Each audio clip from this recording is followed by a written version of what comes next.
Now, the material that they're carrying up right now by helicopter is called wood straw mulch.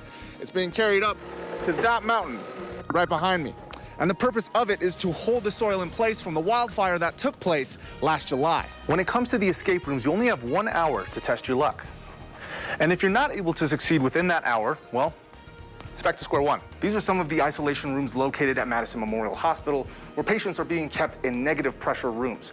Within these rooms, the air is circulated to reduce the transmission of COVID-19. For the same price as a regular car wash, patrons get to enjoy their experience with a little bit more scare involved, and just in time for Halloween. Let's see how this goes. Oh, okay! Woo! The average cost of a one-bedroom apartment like this one has risen over 10% in the last 2 years, making Idaho the #2 state for rental cost increases.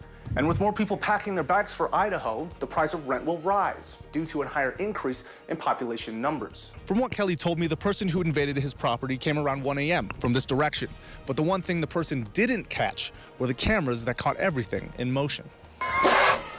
Over 1,000 pounds of candy have been gathered for this event, and every pound is being blasted through these cannons. The Pocatello Greek Fest has been around for nearly 3 decades. Currently, right now, they are cooking, what is it called again?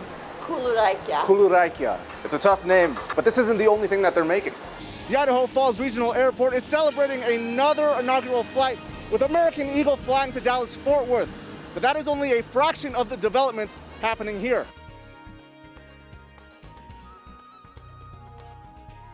Good evening and thanks for watching tonight. I'm Julian Paras. 104 cases of coronavirus were reported Saturday across the state of Idaho. Our top story tonight, a suspect who fled the scene of a deadly shootout with law enforcement last night. The Idaho legislature convened earlier this week, and the governor said possible cuts to Medicaid are necessary to, quote, protect lives. And a new job report shows a sluggish economic recovery, the unemployment rate dropping to 6.3%. By the way, I wanted to take the time, I bought some flowers from the store for you guys. Julian, and for southeastern Idaho. They look kind of dead now, but they were nice when I got them, and that's what matters.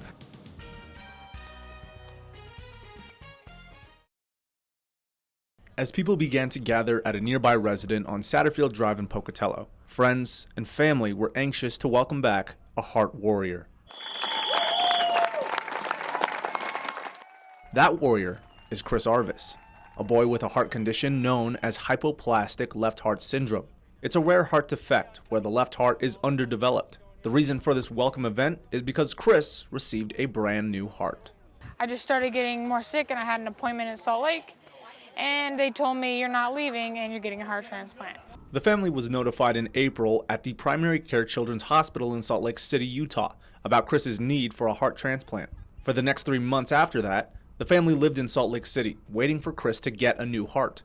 According to his mom, Janelle Arvis, it was an agonizing 16-hour process. But she says Chris is a rock star for getting through it. I mean, the sign says it all. He's a heart warrior, and he's been through so much, and he's struggled, but he has learned to overcome a lot. For Father John Arvis, he's glad his family can be closer now that his son is back home. John said Chris wasn't notified about the surprise welcome.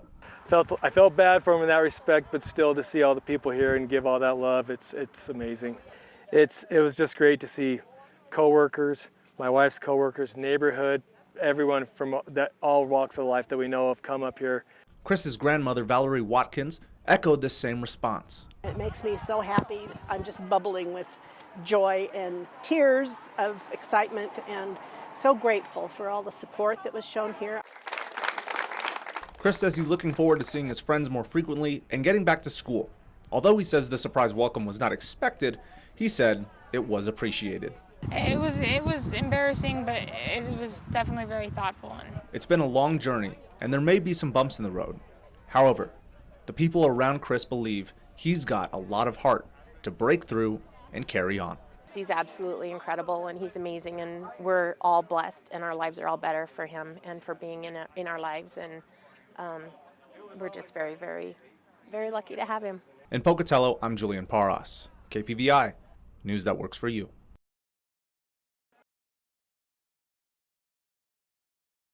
Elisa Magagna is an author from Pocatello. She's recently hit 1 million views on her blog, The Crazy Life of a Writing Mom, while battling stage 4 melanoma.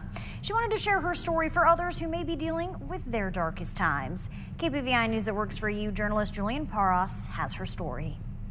The whole thing was centered around random acts of kindness and helping other people. And so I would blog about things that I did and kind of miracles that happened in my own life. A blog she's maintained for the last 10 years after losing a son. And now that she's reached this point, while dealing with melanoma stage 4, she says it's a bittersweet feeling. It's a tough thing to hear, but I think you have to know that you still have to find the good in life and continue on, because even if you're dying, even if you're going through something terrible, you have to make the best of things. At the time, her melanoma was stage 2. But last year, she was hospitalized in Utah, where doctors had said the cancer was getting worse. I had several different doctors come in and say that they really projected that I'd only have about 2 years to live. It went in my L3, it took the whole vertebrae, so I have tumors all up my spine and my neck and my brain. Elisa still found ways to see the brighter side, especially in the hospital. Even when I was stuck at the hospital for that month, I made so many friends and really saw new perspectives on life. She even found time to play the violin for her fellow patients. So here I have my walker.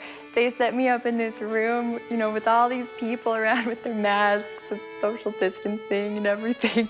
Through her blog, people have reached out to her about how people can deal with this type of news. She recalls an 8-year-old boy asking for advice on how to deal with cancer. He's been reading my stories, and I guess it's been helping him have courage. As a mother of 4, Elisa says it hasn't been the easiest to explain. The kids have had a hard time, you know. We've had to have some conversations about what the future looks like. I feel like we're appreciating every moment more than we ever have. And as an author of multiple books and her blog, she says the achievements are great, but nothing compared to making an impact to the people closest to her now. All these other achievements, you know, it's great that I have 1 million views and that my books are starting to sell and things like that, but it really doesn't matter so much if I haven't made a difference to the people who are the most important to me. In Pocatello, I'm Julian Paras, KPVI. News that works for you.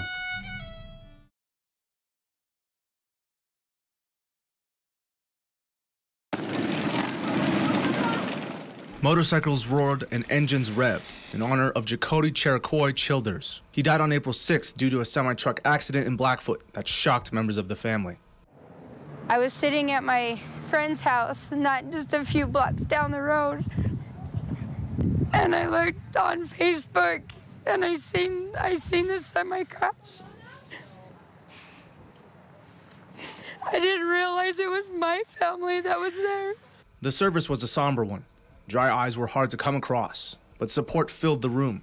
Family and friends reminisced about their fondest memories with Jacody and the joy he brought to their lives. The little boy, he was only here for 3 years, but he touched a lot of hearts. After they finished at Hawker Funeral Home, the send-off began.